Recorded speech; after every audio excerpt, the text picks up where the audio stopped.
Bueno, pues nada, estábamos hablando de todo lo que pasa en varios países y en España también, ¿no? El tema del teatro y tal.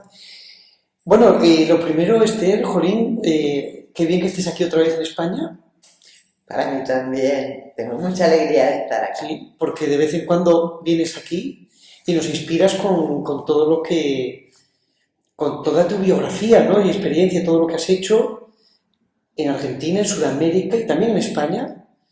Y cada vez que vienes aquí es lo que todo el mundo cuenta, ¿no? Y qué bien, y la palabra inspiración aparece muchas veces, ¿no? Eso es una suerte, es un regalo de la vida, porque uno nunca sabe cómo va a sonar en el otro la música de uno, ¿no? Ya, ya. ¿Y eso lo has notado? O sea, quiero decir, ¿notas diferencias según el país? Sí, noto Sí. diferencias, sí, sí. Por ejemplo, en Bolivia, en Perú, me pasa que me cuesta más tiempo que se animen a participar y sobre todo a participar horizontalmente. Me tratan como si fuera un ser superior y son como muy inhibidos para expresarse en igualdad de condiciones conmigo, hasta que llegamos a encontrarnos, ¿no? Hay un momento en el que se dan cuenta que la propuesta mía es otra y cambia la actitud. Eso me ha pasado. Quiere decir que hay una costumbre de que hace, o sea, De lejanía entre el profesor y el que está aprendiendo. qué bueno. Claro, en Argentina eso no es así. No, no es así en Claro. absoluto.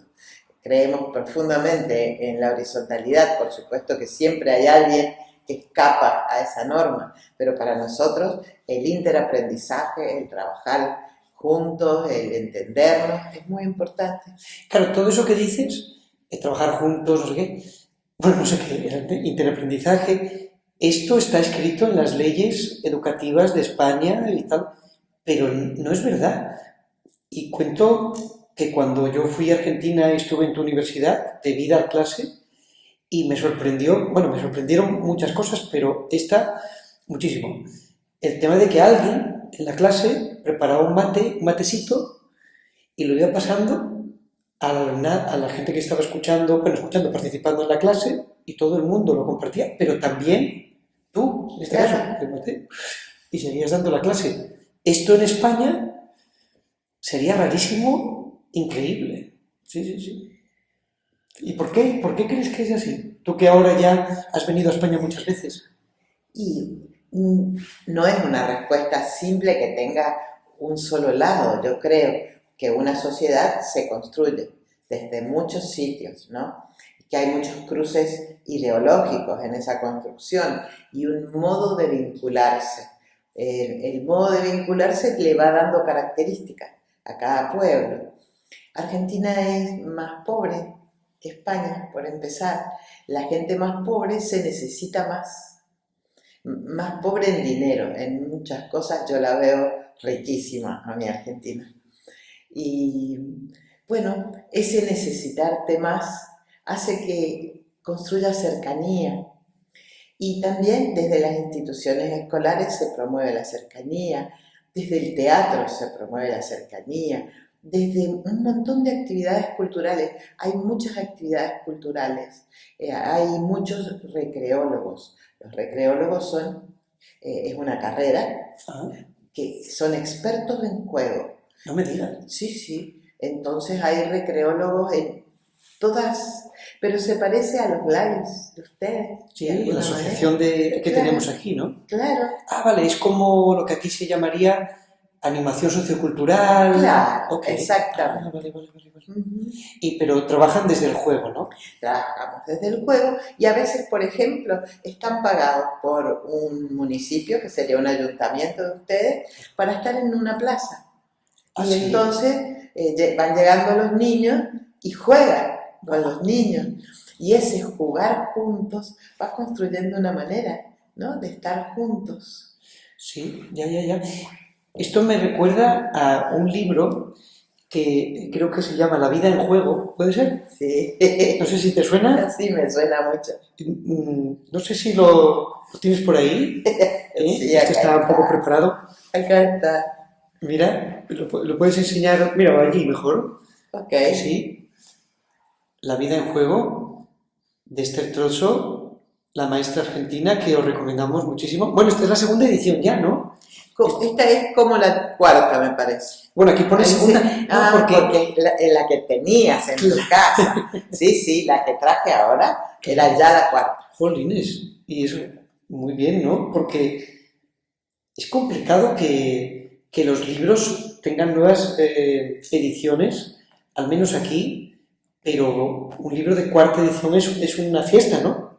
Es una fiesta. Aunque, por ejemplo, no pienses que yo gano dinero porque hay un libro, no es como en España. Los derechos de autor van desapareciendo por ahí en alguna editorial, o es el dinero que uno mismo pone para que haya otra edición. O sea, escribir un libro es puro amor a compartir. Eso es como inherente, por lo que yo he conocido, poco que he conocido, a la cultura argentina, yo creo, ¿no? Que es como una mentalidad de la colectividad y de defender ideas también, ¿no? También. Y tiene que ver a lo mejor con eso que decías de no tener que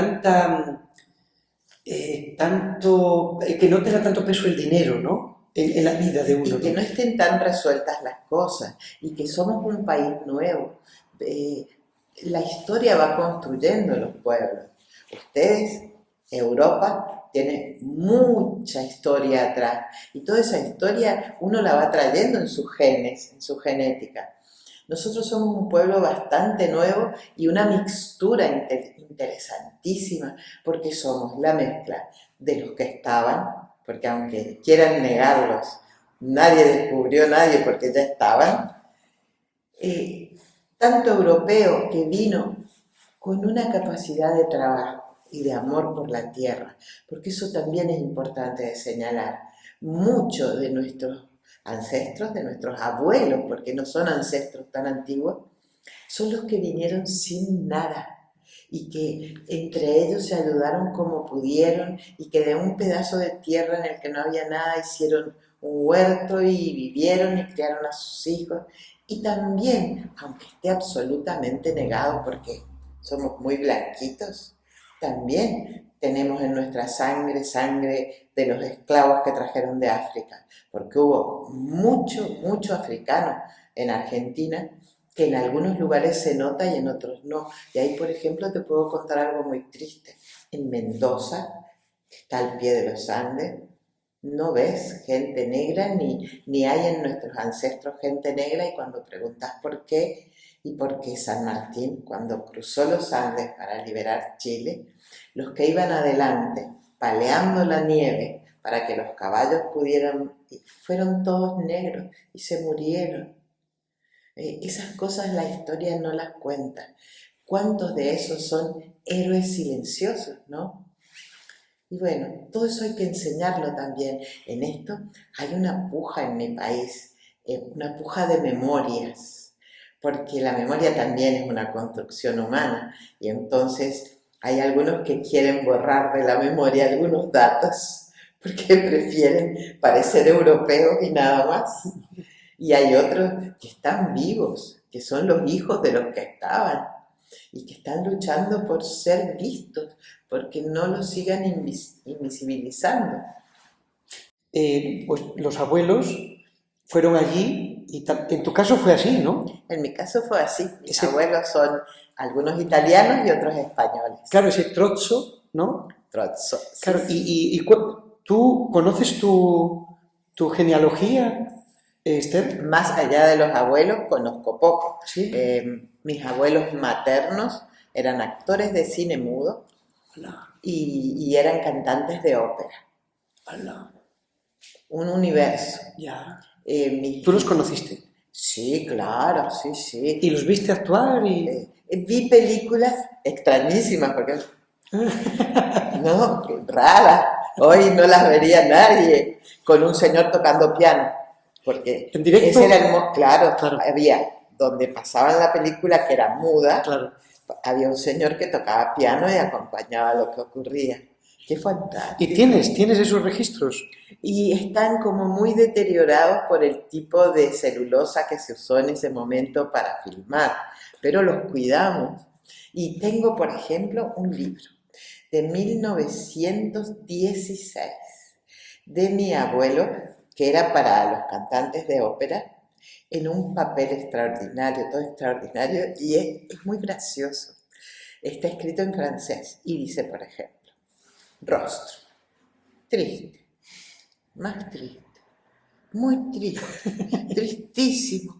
Así es todo el libro, es fantástico. Manos, saluda, saluda más, saluda a lo lejos, saluda lejísimo.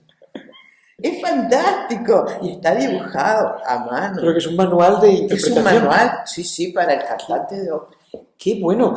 Pues eso, como sabemos, ¿no? Stanislavski, que fue el gran maestro, empezó en el Teatro de Arte de Moscú para enseñar a la gente de la ópera, que claro, supongo que tenía esa formación. Y sí, más mecánica, ¿no?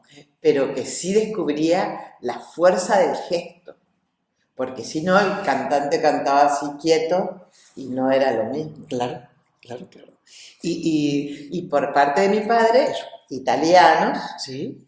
nada que ver con el arte, fábrica de galletas. ¡Hala! Sí, fábrica de galletas. Y mi abuela, señora de su casa, que la fama de mi abuela era que ella tenía un vaso y que juntaba moneda por moneda y conseguía lo que quería. Ella era la señora de la casa, pero en el profundo sentido, la que conseguía todo, porque mi abuela era un poco pícaro y se jugaba las cartas un poco de lo que ganaba. ¡Qué bueno! Sí. Pero tu mamá es la hija de el estirpe artista, ¿no? Sí. Sin embargo, ella no. Mi madre pinta, ha pintado y ha dibujado mucho siempre.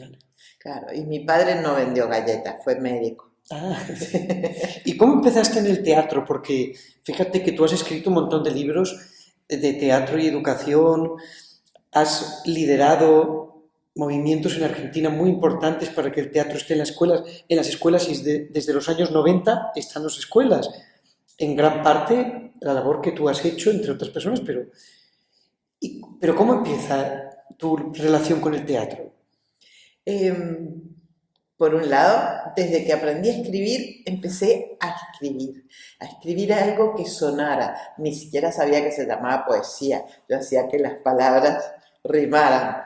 Escribía pequeñas cosas, mucho, escribir y decirlo. Y entonces yo me recuerdo a mí misma, pequeñita, que me alzan, me ponen sobre la mesa y dicen, ahora, a ver, hay que decir lo que escribiste. Y yo lo decía. Y todos me veían bien, entonces me parecía fantástico, me sentía súper importante haciendo eso. Y bueno, y después estudié declamación, porque se estudiaba declamación, que era recitar así, con una voz así que nunca era la tuya, era rarísimo. Y a lo mejor tenías 8 años y estabas diciendo un poema de Alfonsina Storni, que era una feminista brava, y decir, tú me quieres blanca, me quieres de nácar. Vaya a saber qué creería yo que decía. Pero bueno. Pero esto era en el colegio. No, era en la vida. Era estudiar declamación, era suelto, te mandaban tus padres. Como una actividad, como que Como una lleva fútbol. academia. Eso. Como una academia, que se usaba mucho. Las nenas, las niñas, hacíamos declamación o piano. Yo había elegido declamación. Y los varones hacían fútbol. Claro. Claro. Pero no había ningún varón que hiciera declamación. No, ¿eh? era absolutamente femenino por ese momento. Claro. El teatro era algo lejano y de adultos en esa época, para mí. Pero cuando fui al secundario y empecé a tener amigas que hablaban de teatro, y aparte eran los años 60, que eran años bien hippies revolucionarios. ¿En Argentina qué sistema político había entonces? Siempre militares molestándonos, pero entre militares y militares, peronismo. Y el peronismo fue y es para mí de verdad, un insuflador de energía popular, un devolverle al pueblo el valor que tiene, un espejo donde dice, mira cuánto vale. ¿Qué haría el más rico si no barrieras la calle, si no cosieras, si no cocinaras? Y lo pone en valor. Bueno, así, siempre. Un poco de peronismo, un poco de militares ahogando el peronismo, otro poco de peronismo y seguimos igual. Bueno, entonces yo dije, mamá y papá, cuando termine el secundario, voy a estudiar teatro. Y ahí me explicaron que estudiara profesora de lengua y literatura, que era igual, pero decente. Pero dicho así, ¿no? Así. Pero decente. Y lo entendí. Y fui a estudiar lengua y literatura. Y me recibí. A los 21 años, cuando me recibí, me enamoré. Me recibí es que... Ya fui profesora. O sea, y empecé terminaste. Claro, porque antes, en el secundario, uno ya salía con título de maestro. Sí, aquí en España también. Bien. Y entonces yo a los 17 años estaba trabajando de maestra. Vaya a saber qué hice con los pobres niños. Y a los 21 me recibí de profesora y empecé a trabajar en el secundario como profesora de lengua y literatura. Y ahí me enamoré y mi esposo me dijo, ¿querés hacer teatro? Anda a estudiar teatro. Y empecé a estudiar teatro. Ahí empecé a estudiar teatro. Con 21 años. Con 21 años. Y fui muy feliz. Y por la declamación me había dado escenario, trabajo de respiración, trabajo de voz, un montón de cosas que me sirvieron después. Claro. Bueno, y a partir de ahí, teatro, teatro, teatro, teatro, hijo, teatro, teatro, hijo, y así, 5 veces hijo. Y entonces paraba un poco. Recuerdo que en la fiesta, cuando dábamos el examen de fin de año último para recibirnos ya en teatro, yo peleé mucho con un compañero porque el profesor dijo, bueno, tú o tú serán el Trotamundos, que era el personaje que a mí me gustaba. Tanto lo peleé, que bueno, el otro dijo, está bien, te toca. Y me embaracé y tenía una panza así, el Trotamundo, que tenía que trotar por el mundo, y fue un Trotamundo sentado en una piedra así, toda la obra. Cosas de la vida. Jolín, has dicho muchas cosas que me generan mucha curiosidad. Por ejemplo, estudiaste teatro, que se llamaba actriz, ¿no? Claro, mi primer título fue actriz profesional. Pero, y había otro título que sería actor profesional. Claro, actor profesional. O sea, el título distinguía entre género. Sí, ¿Qué cosa? distinguía entre géneros, sí. Porque maestro, maestra, yo creo que aquí, por ejemplo, yo soy maestro, pero el título pone maestro tal, seas hombre o mujer, yo creo. Ajá. Que es rarísimo. No, si pasara eso en Argentina, la mujer a la que le haces eso te puede pegar. Ya. Mendoza, a pesar de ser una provincia, fue una de las primeras del país que tuvo carrera universitaria del teatro, y por una historia de amor. Ah. Porque siempre iban al Colón de Buenos Aires los grandes movimientos teatrales que venían de Europa. Viene de Rusia, un grupo teatral, da las obras, le va muy bien y decide cruzar a Santiago de Chile. Pero en Mendoza, cuando nieva, nadie puede cruzar a Chile porque es mucha nieve en la montaña. Y se quedó Galina Tolmacheva, una de las actrices, y se enamoró de un mendocino y nunca cruzó a Chile. Y bueno, entonces, como lo único que sabía hacer era teatro, fue a la universidad y dijo, yo soy alumna de Stanislavski, yo puedo hacer una escuela de teatro, y la dejaron hacer la escuela de teatro. ¿Cómo se llama? Galina Tolmacheva, 1949, el mismo año que yo nací. ¡Hala! ¡Qué bueno! Ahí empezó en Mendoza, la escuela. La escuela universitaria de teatro. Y eso te iba a preguntar, la otra cosa.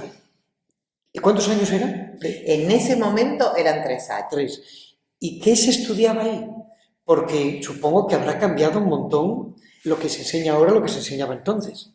Y, por ejemplo, mi profesor de actuación, mi profesora, con cinta, de esa cinta que uno pega para pintar, nos hacía crucecitas y decía, en la primer cruz te emocionas, en la segunda ya empiezas a sentir como que vas a llorar. En la tercera lloras, en la cuarta dices el texto.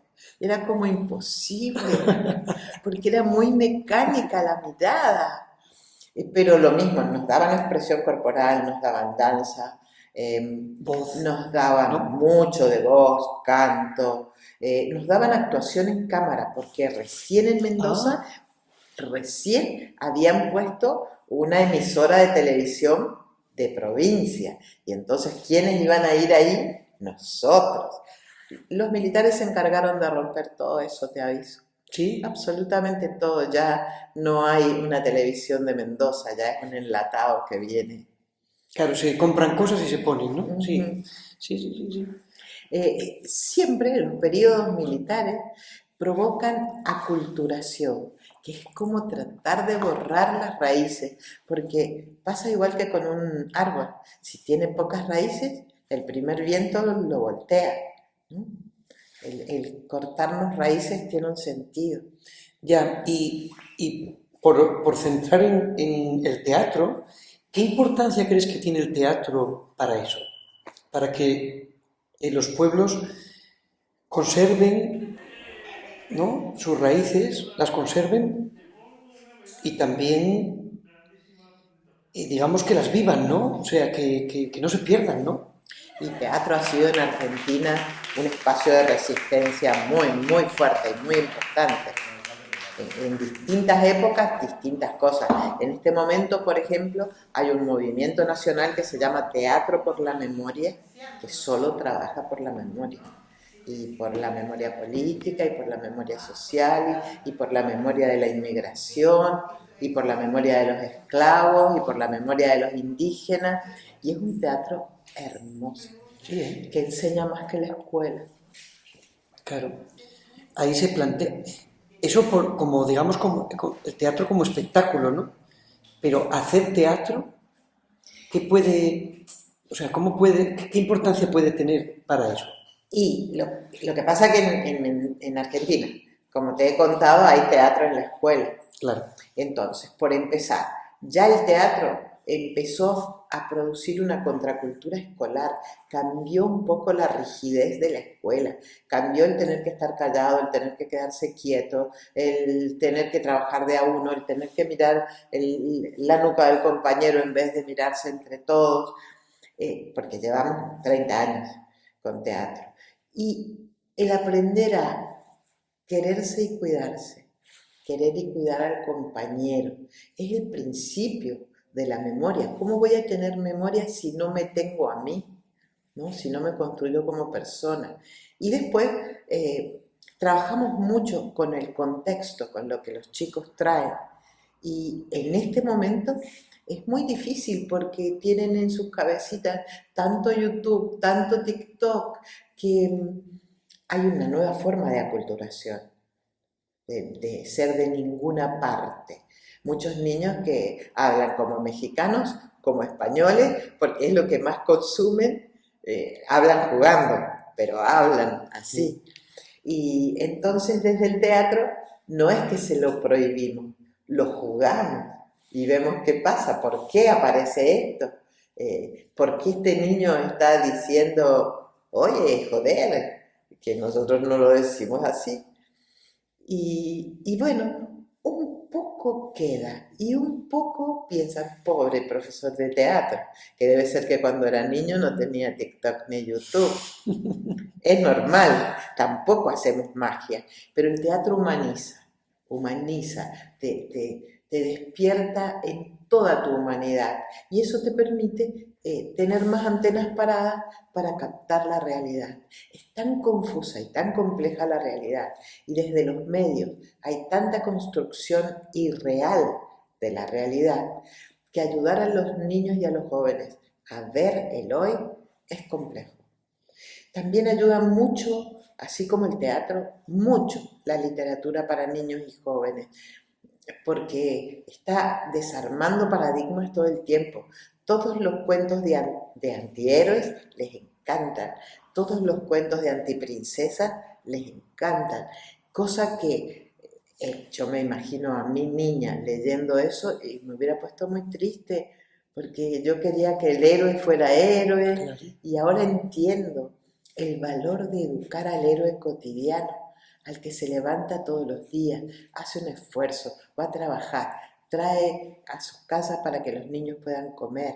Eso les enseñamos, que los verdaderos héroes son los cotidianos, que no esperen la salvación de Superman.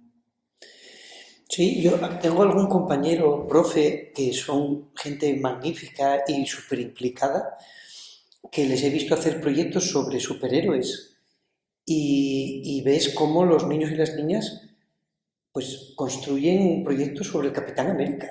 Y dices tú, de verdad, hay que darle una vuelta a esto porque Capitán América. Es que, ¿no? O sea, no hay que añadir más, solo repetirlo, Capitán América. Y Capitán América, Spiderman, Superman, van todos vestidos con la bandera de Estados Unidos. Es todo marketing, ¿no? Absolutamente. El otro día hablabas de Subliminal. subliminal, que es muy potente. Hablabas de Papá Noel, ¿no? Que es un producto de la Coca-Cola y a poco que pienses y quieras pensar, está eso ahí. Sin embargo, detrás está toda la cultura tradicional de los pueblos, ¿no? Claro Que que es sí, magnífica. que es magnífica y Magnífica. que hay que potenciarla. Bueno, se trabaja mucho desde el teatro, potenciando eso, lo micro decimos nosotros, lo pequeño, lo que pasa en este pueblo que a lo mejor no pasa en el otro, pero en este es muy valioso, muy interesante. Claro. ¿Y qué importancia tienen las tecnologías? Que de alguna manera ya has dicho algo al respecto, pero a mí, como es un tema que no sé, me obsesiona últimamente, el tema de las tecnologías, cómo son el vehículo, de alguna manera, de lo que estamos hablando. Sí, de imperialismo Eso, inyectado. sí, Mira, es como decir, ¿qué pensás de un martillo? Y pienso que sirve para clavos y que sirve para romperle la cabeza a alguien. Es una herramienta más. El problema es humano. Somos los papás y los educadores los que tenemos que dar una vuelta de tuerca. Yo veo niños en su carrito que la madre le va a dar. Bueno, ¿el niño tiene el problema? ¿La tecnología tiene el problema? No. Yo creo que la tecnología nos mostró qué importante podía ser durante la pandemia. Porque qué terrible hubiera sido sin la tecnología para, aunque sea, verse pantalla a pantalla. ¿Cuántas clases se dictaron desde la pantalla? ¿Cuántas conversaciones? ¿Cuántas abuelas que pudieron ver a sus nietos y abuelos que pudieron ver a sus nietos? No es ni mala ni buena. Hay un problema humano, y como lo hay con la bebida alcohólica, como lo hay con las drogas, es un problema nuestro, no de nuestras herramientas. ¿Y por qué es tan malo que un niño pequeño en un carricoche? Primero que nada, porque él está construyendo sus capacidades perceptivas y su vínculo con la realidad es importantísimo. Y ese recuadrito le quita realidad y lo vincula con una realidad que no existe de verdad. Y entonces, las neuronas espejo, que nos han contado los neurocientíficos, están copiando y aprendiendo una realidad que no es. Y ves niños que se mueven como dibujos animados. Claro. Uh-huh. Sí, no es que haya detrás de la pantalla alguien diciendo moveos así, simplemente se aprende Se aprende por porque esas es el neuronas, contacto, claro. por imitación. Ahora, que un día por algo lo hagas no pasa nada. Es la práctica sistemática. Tampoco se puede aislar a los niños de la realidad. No puedo yo decir, yo soy tan buen padre que mis hijos no ven televisión, no ven nada en el celular. No. Pobres chicos, van a salir a la calle, van a ir a la escuela y se van a sentir mal, se van a sentir distintos. Entonces, Y ¿cómo entonces, hacemos? sentido común. Yo siempre digo que es el más difícil de los libros para leer y porque uno lo tiene escrito por adentro. Se tiene que leer para adentro. Uno tiene criterio, hay que escucharse a sí mismo muchas veces. Para eso hay que hacer un poco de silencio, ¿no? Qué bueno eso, porque esto es lo que estaba pensando ahora, ¿no? Eh, ¿No crees que es un poco más difícil producir, o sea, permitirse ese silencio? O sea, cada vez es más difícil permitirse ese silencio. Yo porque lo percibo así, yo a lo mejor estoy El, equivocado. el contexto, el contexto te lo hace más difícil. Los seres humanos tenemos las mismas capacidades que antes. Esto es tomar la decisión. Cada vez más jóvenes en Argentina, no sé acá porque no he tenido la oportunidad, hacen meditación, hacen yoga. Cada vez más jóvenes los ves en las plazas sentaditos. Así como hay otros que están re locos, como hay algunos muy violentos, como hay otros que gritan, pero también están los que meditan. Y entonces quiere decir que se puede. Y la escuela tampoco promueve el aprender a escucharse. Al revés, siempre hay que estar escuchando al maestro. Y bueno, las cosas se aprenden, miren, si uno nace animalito, tiene un modo de aprender que es en base a la genética. Aprende porque le viene dado por genética. Si nace ser humano, aprende por la mediación de la cultura y de otros seres humanos. No aprende por genética. La genética solo le da herramientas. Y entonces es como decir, bueno, ¿por qué no pasan estas cosas? Y porque no hay suficiente gente mediando para que ocurran, adentro de la escuela, fuera de la escuela. Eh, las religiones me han enseñado a callar, obedecer y aceptar los castigos. La escuela hasta hace poco se parecía bastante a una religión. Por suerte viene cambiando, pero todavía se preocupa mucho de que no haya silencio, quieren silencio, se preocupa mucho de que no haya obediencia y autoridad del maestro. Bueno, cuando esas cosas se flexibilicen, cuando pensemos, somos todos seres humanos, esos pequeños y yo, todos seres humanos, que estamos en vínculo para interaprender, porque los niños nos enseñan muchas cosas también. No es que yo solo enseño. Y con su modo de aprender, me enseñan formas de aprender que las puedo usar con otros niños.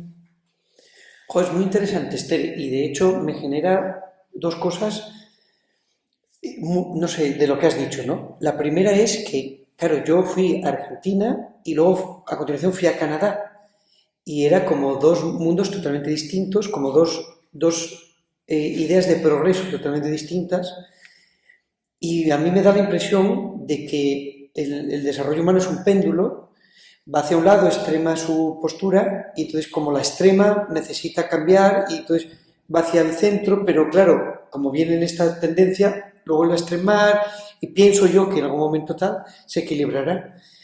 Y en Canadá, por ejemplo, la tendencia es hacia el orden, el control, y a nivel espiritual, a nivel emocional, unos grandes déficits porque la gente no se relaciona. Y en Argentina, a nivel, pues eso, académico y tal, hay más libertad, más flexibilidad, pero a nivel emocional, espiritual, pues yo creo que hay un avance muy grande con respecto a Canadá. Bueno, es impresionante, porque claro, si la tendencia es para un lado en un sitio, la tendencia es para otro. En España, yo te escucho hablar muchas veces, pienso que con respecto a lo emocional, en Argentina hay como como que vais por delante. Y claro, por eso yo creo, y lo hemos hablado, que el teatro, el arte, el encontrarse, ¿no? Es tan importante, ¿no? Lo que pasa es que uno dice el teatro, y si se imagina un profesor de teatro rígido que tiene sentado a los alumnos estudiando un texto dramático, no sirve para nada. Estamos hablando de otro teatro, de un teatro pedagógico que se ocupa de la autoestima del alumno, se ocupa del trabajo, del autoconocimiento de cada niño, del respeto por las diferencias, del aprender a escucharse. Y eso se enseña, no viene dado. Y el teatro pedagógico hace eso en el aula y capaz que ni siquiera llega a montar una obra porque no es el objetivo principal. Claro. Mira, eso me recuerda a una anécdota que viene en este libro que tengo aquí. ¿Ves? Ah, sí, sí. Fíjate, no sé Qué si, cara, ¿no? no sé si lo conoces, Sí, lo conozco. te lo voy a regalar. Y bueno, Y se llama Teatro en Educación sin memorizar textos. Y voy a mirar el índice porque no me acuerdo dónde era. Página 49. Y dice, mira, dice, es muy cortito, ¿eh? Dice, fui de voluntario a Guatemala. Esto no fui yo, ¿eh? Me lo contó un amigo. Que de hecho fue el amigo que me regaló esta máscara, que está aquí y que es la portada del libro. qué fuerte es la Sí, máscara, ¿no? sí. Es un jaguar y es Sí, un animal mitológico muy importante en Guatemala. sí. La verdad que es una historia, estuve investigando, me encanta. Bueno, fui de voluntario a Guatemala y participé en unas sesiones de teatro para niños y niñas. En esencia, estas clases consistían en repetir lo que hacía el profesorado. Y cuando el alumnado se desconcentraba, como medida de control, iniciaban un cántico que suponía la señal incontestable para acudir raudamente a formar un círculo en el que empezar a cantar y realizar ciertos movimientos aprendidos, todo ello al unísono en una suerte de dinámica militar, ¿no? Wow. Y dice, luego se explica un poco por dónde va la línea y al final dice, si también dirigimos nuestro trabajo en el aula de teatro-drama a imponer la dirección de las cosas son así, entonces estaremos favoreciendo todo aquello con lo que seguramente no estemos de acuerdo, pero en bastante mayor grado que en las llamadas clases convencionales, por mucho que luego digamos que hacemos teatro con los niños y las niñas. Es un poco De lo que eso has dicho, estábamos ¿no? hablando, sí, señor. Pues mira, ha sido tan genial que te lo voy a regalar. Muchas gracias. Qué bueno. Qué bueno. Cuando nos intercambiamos libros, Sí.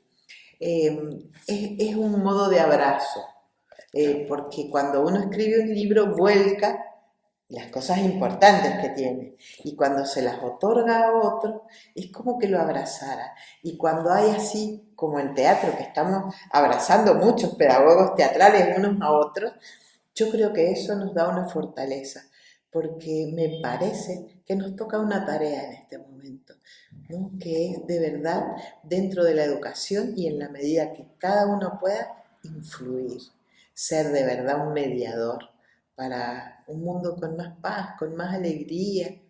Hacen falta menos cosas y más amor. Siempre te he escuchado mucho decir esto y me parece como súper básico, ¿no?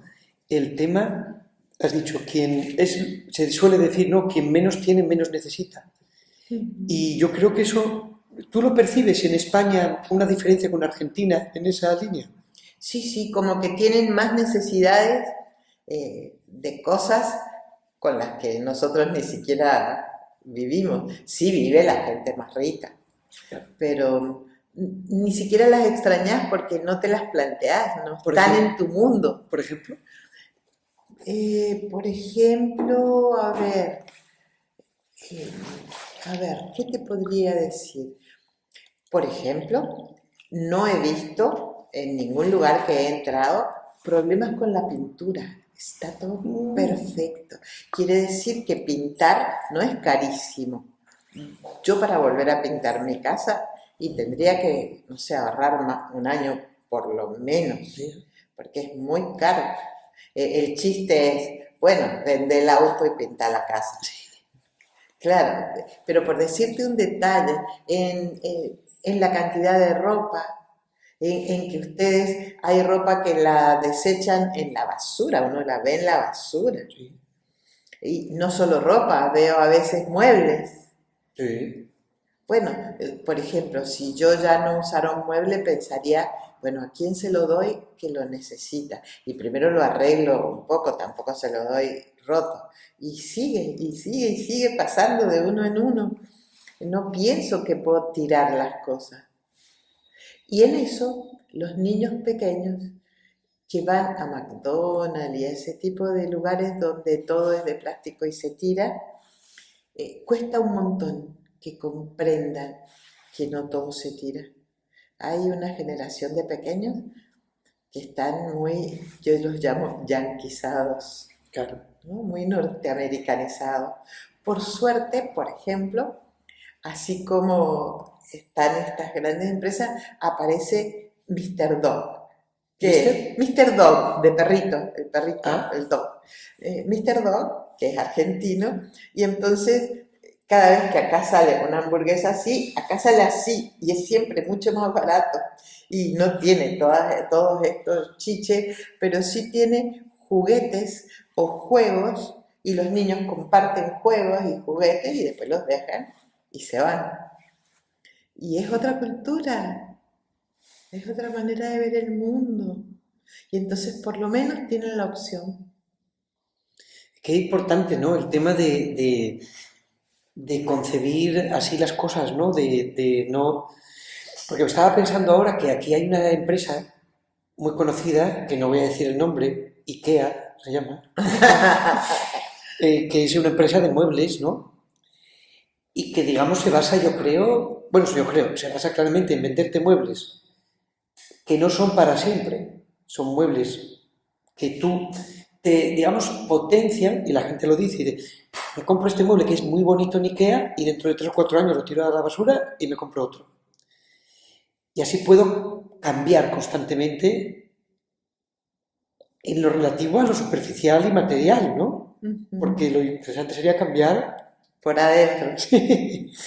Pero eso se potencia, ¿no? Y eso es un ejemplo. Ahora, qué rápido pasó esto, porque mis abuelos europeos Sí, hacían todo para siempre. sí. Sí, sí. Hay un mueble que ahora ha pasado a la casa de uno de mis hijos y lo usa uno de mis nietos. Un mueblecito de cajones, una cajonera, hecho todo con las maderas de las cajas de vino, porque yo te he contado que vivíamos en una bodega que hacía uno de mis abuelos y tiene una resistencia y una fuerza, yo pienso, y un amor al hacerlo que ya lleva muchos años. Lo usaron mis hijos cuando eran pequeños, después lo usé yo ya cuando ellos no estaban, lo pasé a un hijo y seguramente él lo pasará.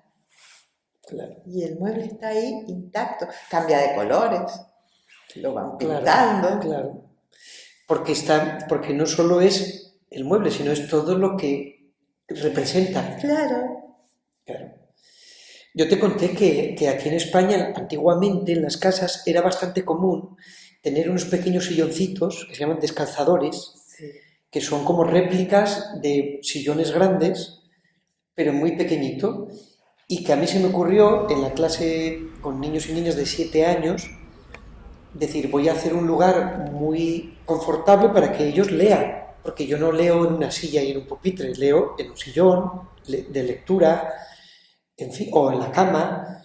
No voy a poner camas en la clase, No. pero digo, ¿y si consigo estos silloncitos? Y mirando en páginas de web de segunda mano, pues había todo el mundo se quiere deshacer de eso, porque es como esto no está de moda, no queda... Claro, no está de moda es por lo menos un comentario crítico, pero esto no es bonito, ya has perdido la perspectiva, porque te han convencido de que eso no es bonito. No es bonito. Será bonito en la medida que tú decidas. No, es que no es bonito, no queda bien. Entonces me voy a deshacer de ello para comprar en IKEA un sillón que es muy bonito. Y hay como una velocidad, ¿viste? Una necesidad de más. Y eso es una sobreestimulación del cerebro, que sí tiene que ver con lo que ven en la pantalla. No con la tecnología, sino con lo que le brinda la tecnología, ¿no? Que es todo rápido. En este momento estamos en un momento de gran crisis económica y ves un poco menos de movida, pero las ferias del libro infantil son gigantescas y es todo para los niños y para los adolescentes y hay muchas actividades, es muy divertido. ¿Y por qué es tan importante, por ejemplo, tecnología frente a un libro? ¿Por qué crees que es eso tan importante? Porque, primero que nada, porque el nivel de autonomía para vincularte es diferente, ¿no? En la tecnología él decide un montón de cosas y acá, bueno, yo leo, puedo volver para atrás, releo, me tomo como un tiempo, que la tecnología tiene como una velocidad, ¿no? Porque yo sí puedo parar y volver para atrás la película, pero todo sigue a una velocidad que no es a veces la mía. En cambio, yo leo a mi ritmo. Y son procesos mentales diferentes. Las neuronas que se ponen en juego para leer o para mirar tecnología son otras. Y para mí son complementarias. Yo no pondría esto o esto, yo diría esto más esto. Claro, la cuestión es que uno no quite lo otro, ¿no? Exactamente. Claro. Pero en Argentina esto también supongo que pasa a nivel mundial, ¿no? Sí, a nivel mundial. Sí, La sí. tendencia. Sí, sí. Y que te venden todo el tiempo celulares y que los niños empiezan a sentir, así como antes era la pelota de fútbol, quiero la pelota de fútbol, ahora quieren un celular y cada vez son más pequeños los que quieren un celular. Por suerte, en la escuela no les permiten estar con celular y según la escuela pueden tenerlo en el bolsillo, los pueden poner en la caja o no traerlos a la escuela. En la secundaria, en general, sí los llevan porque los papás muchas veces quieren saber, ya te tomaste el bus, no, dónde estás, te pasa algo, saber dónde están sus niños, que Eso, también está bueno. pero también es velocidad eso, porque antiguamente eso no había celulares, no había móviles y no se hacía. Pero también es como... Pero no había inseguridad, en mi país hay inseguridad, sí, sí. Mis nietos adolescentes van a la escuela secundaria a la mañana, pero tienen a contraturno más horas y en invierno se hace oscuro temprano y entonces uno está preocupado. ¿Qué les puede pasar? No los van a matar. En general les roban la mochila, les dan un susto, pero es feo que les ocurra. Claro, hay más miedo. Claro, uno habla desde su vida, ¿no? Desde su mundo. ¿Pero hay más miedo ahora que antes? ¿Ha ido creciendo el miedo o...? Es compleja la pregunta, porque preguntarle a un niño si hay más miedo que antes, no, es el miedo que él conoce y no tiene tanto. Los adolescentes son los que lo están sufriendo más, porque están permanentemente en riesgo. Hay mucha violencia en los lugares donde ellos van a bailar, mucho alcohol, está de moda eso que llaman la previa, la previa es reunirse, si van las fiestas empiezan muy tarde, 3, 4 de la mañana, entonces se reúnen a las 12 a emborracharse. Cuando ya están borrachos recién van a la fiesta, ahí siguen consumiendo y a veces consumen droga. Bueno, esos niños, su salud física terrible, su salud mental terrible, pero aparte se ponen en riesgo. Muchas violaciones, muertes de adolescentes, cosas muy tristes, que son los que más lo viven, porque los más grandes tienen como más conciencia y los pequeños todavía no andan solos. Y sí, están preocupados los chicos.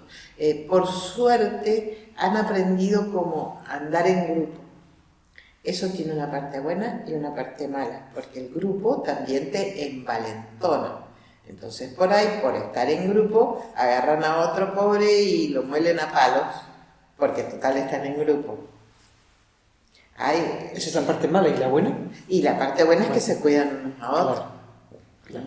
Y que hay agrupaciones de padres que se turnan, porque los niños salen más o menos juntos, y entonces cada vez un padre y una madre en su auto van y se quedan ahí, al rato bajan un rato a ver cómo va la fiesta, vuelven al auto y se pasan a veces toda la noche viendo cómo están los chicos.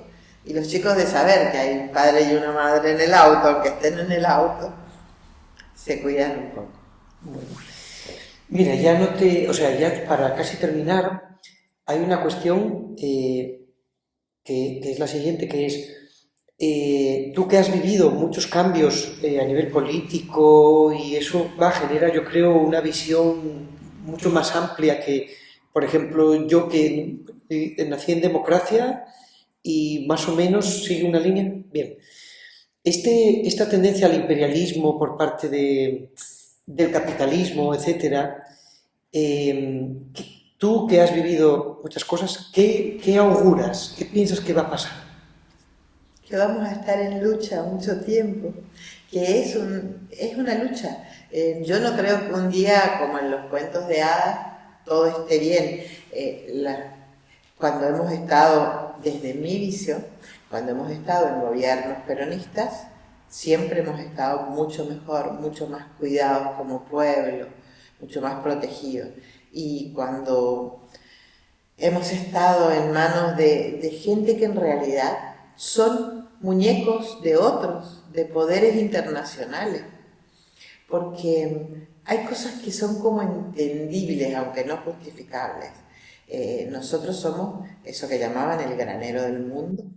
Eh, claro, América del Sur es el lugar donde todavía hay mucho alimento, mucho petróleo, muchas cosas.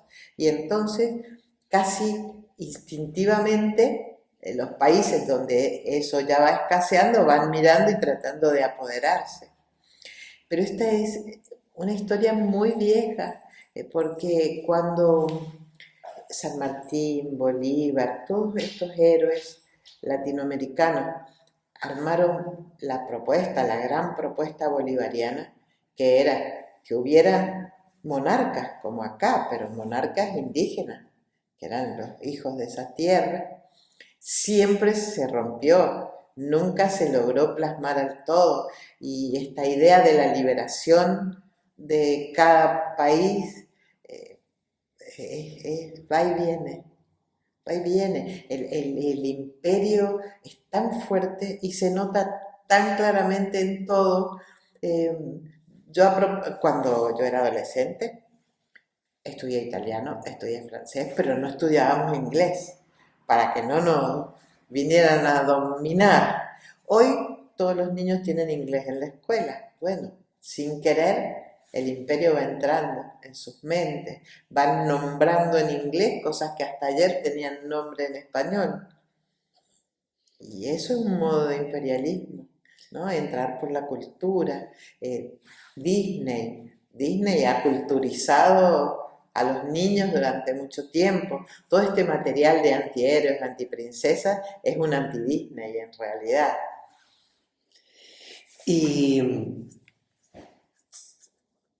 ¿Y qué te iba a preguntar yo? Que Vaya, me has generado ahí una cuestión. y porque me has dicho si esto va a terminar, en qué va a terminar, Sí, qué veo de futuro. sí. Y yo creo que nos queda mucho tiempo de seguir luchando. Sí veo que por lo menos las generaciones más mayores tenemos muy clara la utopía, pero la utopía era del modernismo, no del posmodernismo, ¿no? Los más jóvenes como que ya, bueno, si yo estoy cómodo, si estoy bien, si tengo un trabajo, me da igual quién me dé el trabajo, y no van tomando conciencia de cosas terribles que van pasando en mi país, como ser vender pedazos de tierra a ingleses, pedazos de tierra donde viven los mapuches. Entonces vienen los ingleses y matan a los mapuches para sacarlos de la tierra que compraron, cuando esos mapuches están desde siempre, es su tierra. Y eso se silencia, no sale en ningún diario. Los poderosos dicen que es alguien que se lo inventa para asustar a los niños. Bueno, Porque esa gente, el imperio, digamos que estamos denominando el imperio, son los hijos y hijas de quién. Es decir, ¿de dónde viene esta distinción? Porque supongo que el resto es el pueblo. es que todo tiene que ver con el dinero. La gente, hay una élite argentina, Una élite, ¿no? una élite que considera que ellos no están en igualdad de condiciones, que se enfurecen porque el gobierno le da de comer a los niños pobres en la escuela. Bueno, que los padres se la arreglen, que se enfurece porque cuando nace un bebé les dan cosas para ese bebé. Y este grupo en general, esos chicos adolescentes, van a estudiar a Norteamérica. Y entonces vuelven con ideas norteamericanas y sus amigos son norteamericanos y se mueven en dólares y desprecian el dinero argentino y bueno, quisieran que fuéramos otra Norteamérica. Lo que no saben es que nunca seremos otra Norteamérica, porque aunque pusiéramos dólares y nos transformáramos y usáramos la bandera de ellos, siempre seríamos su patio de atrás, siempre seríamos sus empleados, los que les estamos dando el petróleo, ellos nos envenenan el agua. Cada vez se mueren más poblaciones porque sacan oro, sacan de todo de las montañas y para hacerlo más rápido usan un veneno muy poderoso que la tierra lo chupa y que después aparece en las napas freáticas y mata a la gente. Y lo sabemos todos y los científicos se han cansado de decirlo, pero están ahí y son todos extranjeros. Y decías que estaremos en lucha, Y sí, ¿no? Pero esa lucha, digamos, hay que emprenderla, porque... la tenemos emprendida, No, claro no que digo en sí. Argentina, digo en el mundo, ¿no? Porque, por ejemplo, en España yo creo que hay cierta resistencia a emprender según qué luchas. Hombre, esto es una generalización, por supuesto que hay gente que lo hace, pero suceden cosas muy graves. Por ejemplo, los políticos roban y es una cosa que es, bueno, se sabe y no hay grandes revoluciones sociales, no siguen Claro, ahí. porque están cómodos. Es el pensamiento que yo te decía de los jóvenes. Bueno, pero yo tengo trabajo, tengo un auto, tengo casa. No me voy a meter en este lío. Sin embargo, en Argentina quizá lo que decías, ¿no? Es más humilde en ese sentido y no tiene tanto que perder, digamos, ¿no? ¿Puede ser eso? O está perdiendo tanto. Te lo doy vuelta. Sí, Está claro. perdiendo tanto cuando la derecha toma el poder. Es tan grave lo que nos pasa que somos miles. No tengo cómo mostrarte, pero justo me mandaban imágenes de los movimientos que hay, de cantidades de personas, son pero cuadras y cuadras y cuadras y cuadras y cuadras de personas que van a protestar por algo. Es un pueblo entero que se mueve. Y funciona. Un poco sí, un poco les echan, van con los camiones hidrantes y les echan agua ferozmente, viene la policía y les tiran gases lacrimógenos y por ahí sin querer se equivocan y les tiran tiros. Le tiro.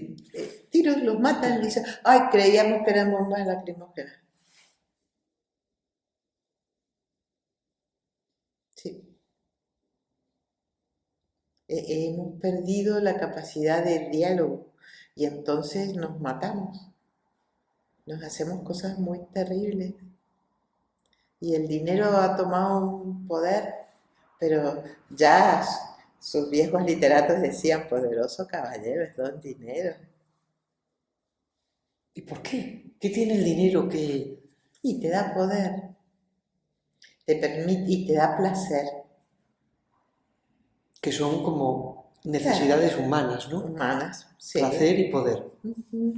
Y el poder, por definición, es de unos frente a otros. Y sí, porque para que yo tenga poder, vos no tenés que tenerlo, sino sobre quién tengo poder. Pero sí han existido comunidades y existen comunidades que viven más horizontalmente porque que no haya poder no quiere decir que no hay un líder, pero es un líder que no usa a los otros para su beneficio. Es un líder porque señala el camino, porque muestra dónde está la luz, porque acompaña, porque enseña. Eso. Y ya para terminar, Esther, hay una pregunta ya más con el teatro, ¿no? Relacionada con el teatro, que es, qué tendrá el teatro, ¿no? Que es tan especial, ¿no? Eh, Hasta en un espejito de agua, la gente se siente con ganas de verse. Y el teatro es el gran espejo de la humanidad. Yo creo que la gente va para verse. Y eso es único. Lo tiene el teatro. Y tú personalmente, porque tú haces teatro, me Sí, dijiste, ¿no? Que ahora estás haciendo cosas espectaculares de teatro playback, ¿no? teatro comunitario. Comunitario. Por ejemplo, para para la gente, ¿no? Pero en concreto en ti, hacerlo, ¿qué te produce, ¿no? Felicidad, plenitud, paz interior, alegría y hace que me sienta muy acompañada, Que es lo contrario a estar solo, ¿no? que es lo contrario a estar sola. Bueno, pues hasta aquí, ¿no? Sí. Dejamos aquí. Hemos conversado bastante. Muchísimo. Tengo que leer el libro que me regalaste para poder tener una próxima conversación. Y yo también, A ver. releerlo, Este es más gordo. pero este es mejor. Pues yo te recomiendo este libro, ahí queda esto, La vida en juego de Esther Trotsov. 4ª edición, aunque yo soy muy privilegiado de tener la 2ª edición, porque ya me lo regalaste, pues, hace 6 años, Puede ser. 5 años, Sí. por ahí. Sí. Es que la pandemia nos ha hecho perder como la noción de tiempo. Sí. Es como que me la salteo y entonces digo, hace 3 años, Claro. y no, hace casi 5. Claro, sí, es total, la pérdida de la perspectiva, ¿no? Sí. La referencia, Sí. antes y después. ¿Quieres decir algo? Mira, ¿está grabando la cámara? Quiero decirle gracias a España por la afectividad, porque cada uno con una afectividad maravillosa entre sí y conmigo me dice, es que acá no somos muy afectivos. Entonces yo los convoco a tener más autoestima, a conocerse más, a disfrutarse más, y también te agradezco profundamente, Emilio. Y a esta sala maravillosa le deseo mucho teatro, pero mucho teatro, que suene y que vibre y que se disfrute teatro. Gracias, Esther. Sí, porque vamos a hacer publicidad también. Y sí, pero más que publicidad es comunicación, Sí, es verdad. porque es para convocar a otros. Es verdad, sí. No te harás rico con esto, entonces no es publicidad. No, muy rico no. No. De hecho, me haré pobre, Rico de corazón. pero rico de corazón, sin duda. Sí, en Sí. la línea de lo que hablamos, ¿no? De priorizar lo realmente importante, lo Lo único más. importante. Y de hecho, estuvimos aquí ayer y antes de ayer compartiendo con gente maravillosa del mundo del teatro, de la educación, de la improvisación, y ha sido un estreno de esta sala que está en Gijón, en calle Río Eo número 55. Existe este lugar y existirá en tanto en cuanto lo hagamos posible entre todos y todas. Lo habiten, Lo habitemos. en el profundo sentido de habitar, que es sentirte un poco en tu casa, ¿no? Eso es. En la casa de todo, en tener ganas de compartir y en tener ganas de dialogar. Vengan, trabajen juntos, enséñense mutuamente, que eso nos fortalece. Gracias, Esther. Gracias, Emilio. Hasta la próxima. Hasta la Nos próxima. vemos pronto, ¿eh? Por aquí otra vez. Ojalá. Sí. Bueno, chao. Chao, chao.